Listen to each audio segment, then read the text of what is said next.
Hey everybody, how about that expo, huh? Boy, that was a really busy show, especially for me. I think I only brought back like 5, maybe 6 small snakes, so the putting stuff away was really easy for me. Just wanted to touch base on a couple of things. The reason that I say it was easy to put the stuff away is because every time when I come back from an expo, nothing goes back into any of my cages until I treat for mites again. Not saying that the other vendors are dirty, but I really don't know what the other vendors are bringing to the show. I have seen mites at the expos, and you know, a lot of my customers, well, even just a lot of the people that are looking, they may have bought something from another table and then they're carrying it with them, and they come over to my displays and they'll set something down while they're looking at something else. So I don't know what's jumping off those animals and going onto mine. So I learned long time ago that you can't just come home and just put stuff away.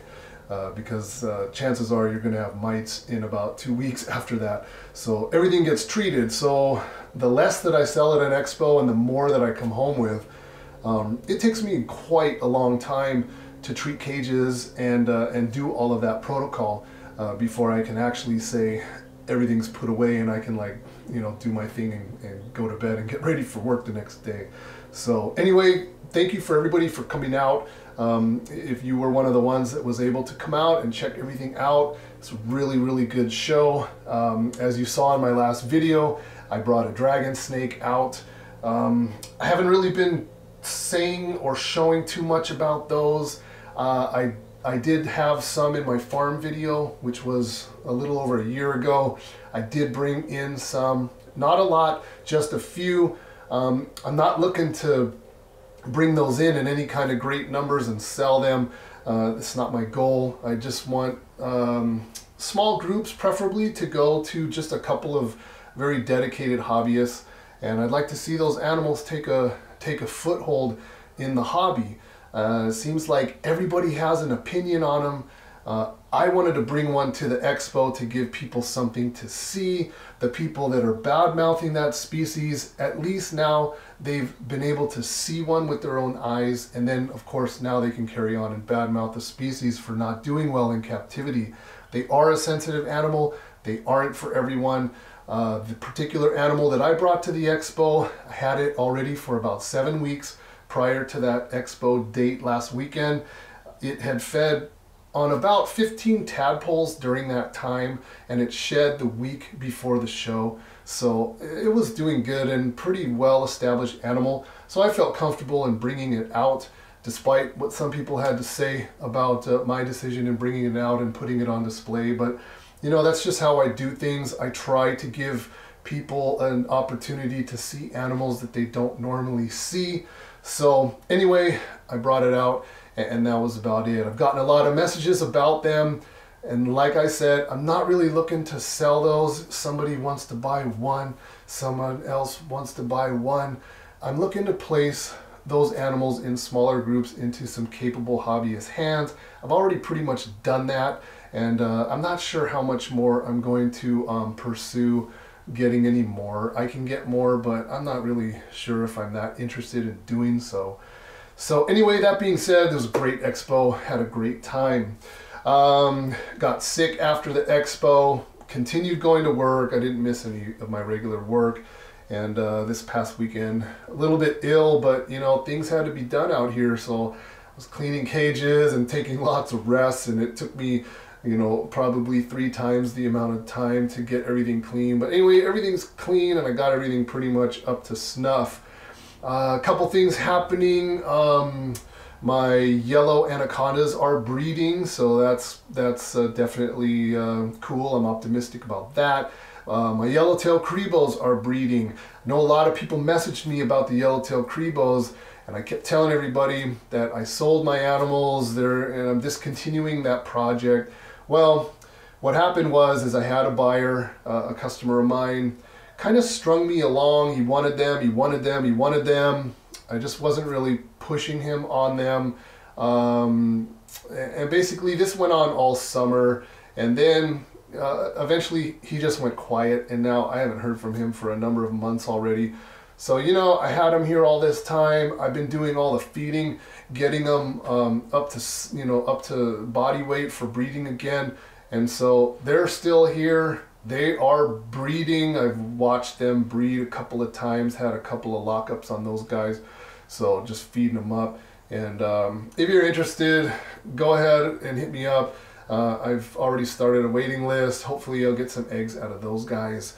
The rest of the stuff, the Pitayas carinata, usually they don't start doing their thing until February or March. But I am feeding them up, I'm doing the food cycling, and I am pairing them up. I haven't really seen much, and I've been palpating for follicles. I haven't felt anything, so I'm not really concerned about that right now. But a couple other things, black white-lipped pythons, I'm doing some pairings. Yeah, and that's about it. So I wanted to show you guys my Yellowtail Creepos. So I've been feeding mine a couple times a week, but I'm doing smaller meals. I'm doing it, you know, every 3 or 4 days, and I'm not hammering them with food. That's not really my goal. I wanted to bring them up to weight slowly, the healthy way. And those animals, in my opinion, are where they need to be at a very healthy weight. And the age, of course, you'll be able to tell by their heads and that. So anyway, I want to show you guys those. Let's get to that. So this is my male Yellowtail Creebo, and he's pretty cool. As long as you come at him calmly, he'll come out calmly. But if I come at him a little bit too aggressively, he'll start doing some defensive stuff. So he's kind of easy to rile up, but he's pretty cool once he's out, and we're both kind of being calm and easygoing with each other. But you can see his head. His head is pretty well developed. It's pretty good size, and not fat. He's kind of just right, in my opinion. If anything, he might be a little bit thicker than I want him to be, but I think it's a healthy body weight. And yeah, that's the male. It's a pretty good size. I'd say he's maybe 7 feet or so, and that's it's kind of a good size, manageable.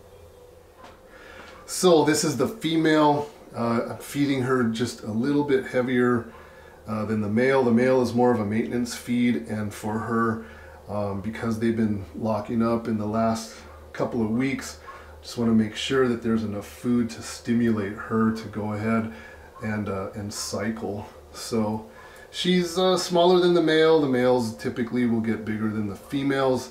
Her head is smaller, not quite as blocky as the male.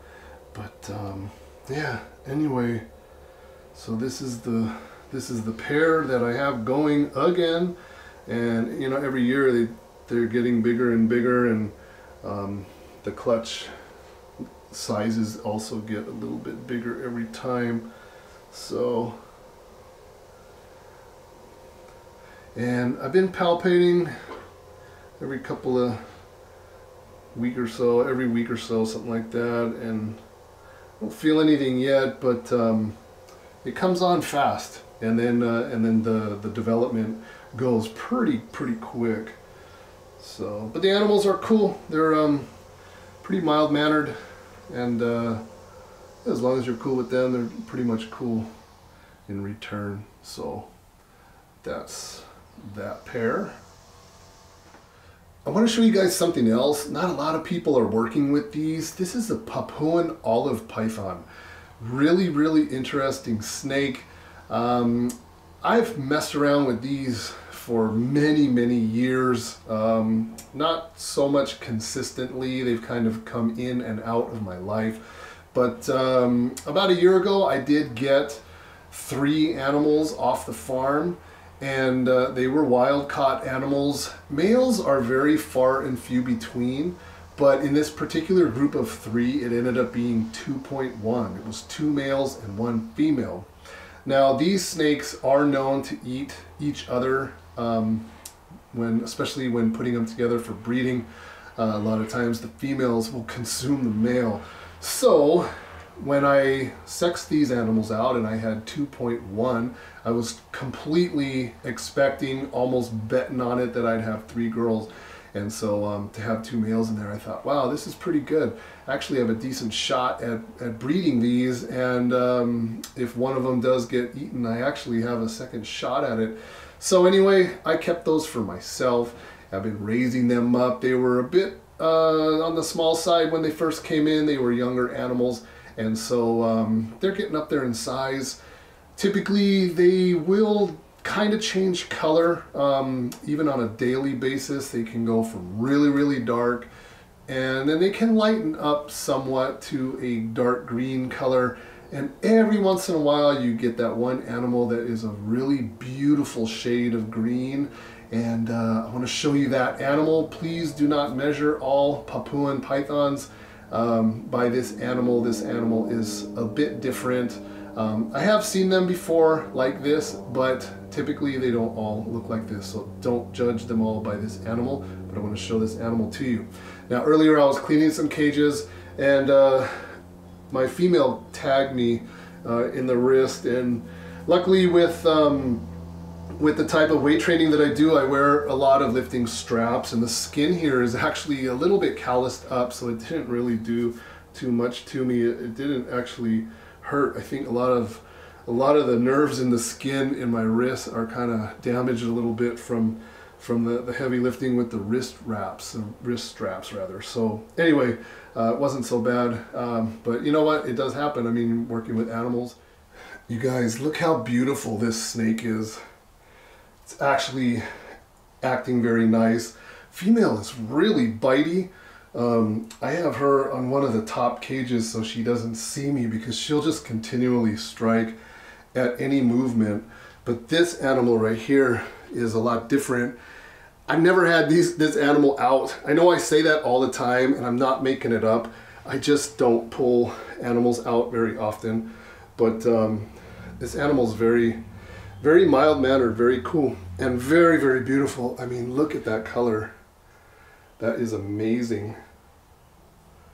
And like I said, you can't judge them all by the color of this animal. A lot of times they're very dark, but this animal is always light like this pretty much all the time. The other animals that I have are darker, so it's in good shape. The properties of this skin, for some reason, they will show every little blemish, every little scratch, bump, bruise. It is all really obvious on these snakes, but it's just kind of how it goes with these guys. So, but overall, this animal is in fantastic shape. Really interesting head. The head shape is very short. They have these weird little short bulldog heads. It's very odd.